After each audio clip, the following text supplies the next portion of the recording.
Friends of Refined Investments, welcome to a new video. You've probably already heard about it. There was another interview with Brad Garlinghouse. The wildest theories have been circulating again over the past few days. XRP to $100, XRP to $500, and in some cases, even something over $1,000. And that's exactly why I found the new interview with Brad Garlinghouse so extremely interesting. Because, while most of the market is once again just talking about prices, the Ripple CEO suddenly starts talking about something completely different. He talks about why, in his opinion, many investors are now focusing on the wrong things. And at the same time, something is happening in the background that the financial world has been waiting for a very long time. Traditional markets are moving step by step toward 24-hour trading.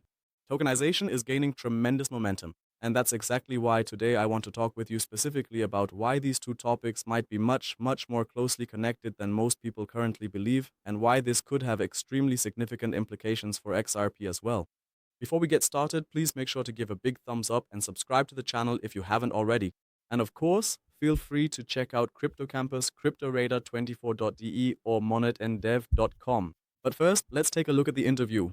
Brad Garlinghouse was asked about Michael Saylor's strategy for Bitcoin, and his response was surprisingly clear. He essentially explained something along the lines of, "Angel, financial constructs alone do not create sustainable long-term value. Long-term value is primarily created through real utility." And I think that's a statement that really makes you stop and think. Because, in the end, there are really only two possibilities. Either an asset becomes important or more important to the world, or it only survives because new buyers keep coming in. One of them can work for decades, while the other usually ends at some point. And that's exactly why Brad hardly ever talks about prices. He talks about payment volume, he talks about infrastructure, he talks fundamentally, of course, he also talks about the company, he talks about real use cases. If the network is utilized more extensively, if more capital flows through it, if more major financial institutions work with it, then of course its significant economic value also increases. And ultimately, that's something completely different from just hoping that someone will purchase it at a much higher price point tomorrow. That immediately made me think of the dot-com era. Back then there were countless companies that skyrocketed in the short term. But in the end, the real winners were the ones who lasted. The companies that actually built something, like Amazon, Google, Apple, they simply created an infrastructure. And that's exactly the question Brett is indirectly asking again today. So, who is building the infrastructure of the digital financial world? Who is working together with banks? Who is developing solutions for companies? Who is also building the rails for the coming decades? And here comes a point that fits perfectly with the interview. While Brad Garlinghouse talks about real utility, things are changing. At the same time, the market environment, extremely so. The price of oil has recently dropped significantly, and that's not unimportant for crypto. Higher energy prices often push up inflation, and when inflation rises again, the fear of higher interest rates naturally increases as well. But if oil drops significantly, the whole discussion can quickly shift again. Then, interest rate cuts suddenly become more realistic again, and historically, lower interest rates often mean more liquidity for risk assets, which in this case means for us, for all the crypto investors. A brief insert from OKX. Especially when Bitcoin or XRP are moving sideways again, you know those phases. Like right now, a lot of people naturally ask themselves, what do you even do in such market phases? Many investors then don't just look at crypto, but of course also at other markets like gold, silver, oil, or individual stocks. Just because the crypto market is currently showing little movement and is relatively sluggish, that doesn't mean there aren't opportunities in other markets. And this is exactly where I find OKX extremely exciting right now, because there you can not only trade cryptocurrencies, but also get access to other markets through XPerps. Trade stocks, oil, gold, and silver XPerps around the clock on OKX. That means you have different markets on one platform and can simply move your capital flexibly between different asset classes.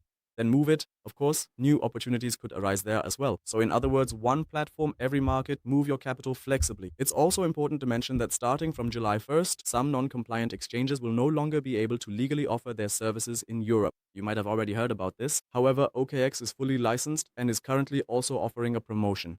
So if you switch to OKX, you can get up to 8% on top of your deposit. Of course, it's important to note that we are dealing with derivatives. So make sure to inform yourself thoroughly about the product, the fees, and the risks beforehand. And of course, always trade responsibly. If you want to take a look at it in general, as always, you'll find the link in the video description. And with that, I'd say let's continue with the video. And it's precisely in such a phase that it becomes interesting to look at capital flows. Bitcoin products have recently recently at least partially seen significant outflows, and the same goes for Ethereum. In contrast, XRP products have recorded positive inflows. And now, of course, comes the question that many will probably ask in the comments.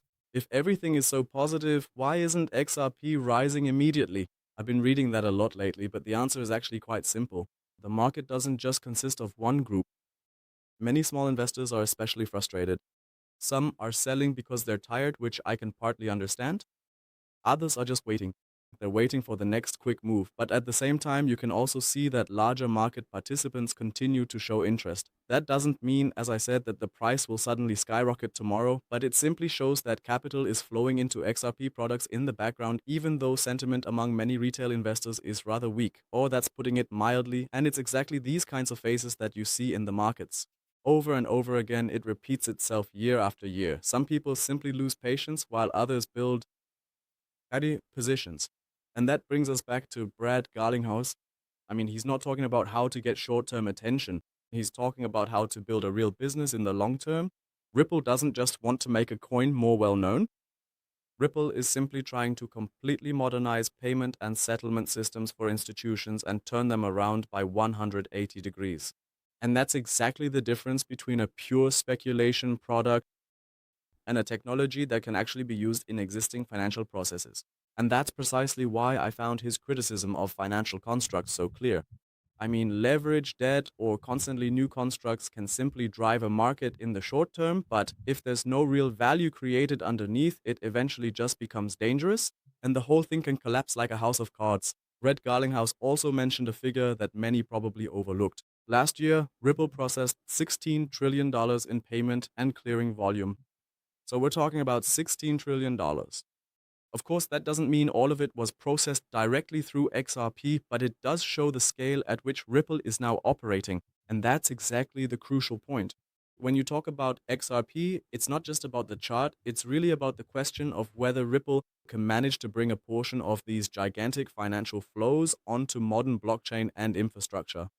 At the moment, they're at least on an extremely good path. And I mean, at this point, the topic of 24-hour markets fits perfectly as well. I mean, the DTCC is working on opening traditional markets towards 24/5 trading, and in the long term, even further. Of course, it sounds technical at first, but behind it lies a truly massive change. If equity funds, bonds, and other assets are eventually supposed to be tradable around the clock, then you simply need certain things. New systems, new settlements, new liquidity, new digital rails. And that's exactly what this technology was fundamentally built for. Not so that everyone can somehow create their own fantasy token, but so that financial markets can simply function more efficiently. But of course, the important question is, will XRP be used directly for this? And you have to be completely honest here. Not every financial institution will simply use the XRP ledger and run everything through it. Many institutions will build private systems, their own networks, their own blockchains. This does not diminish the importance of public networks. Quite the opposite is true. The more these private systems continue to emerge, the more pressing the question inevitably becomes. How exactly do these various systems interact with one another? How does liquidity arise between different markets? And how can value be transferred globally in a simple and seamless manner? And in my opinion, this is exactly where XRP will play a very, very significant role in the long term, even if it is not used everywhere 100%. That is simply very unrealistic at the moment as well. But as I said, they are on a very, very strong path. That's why I also see this entire interview as an extremely important reality check.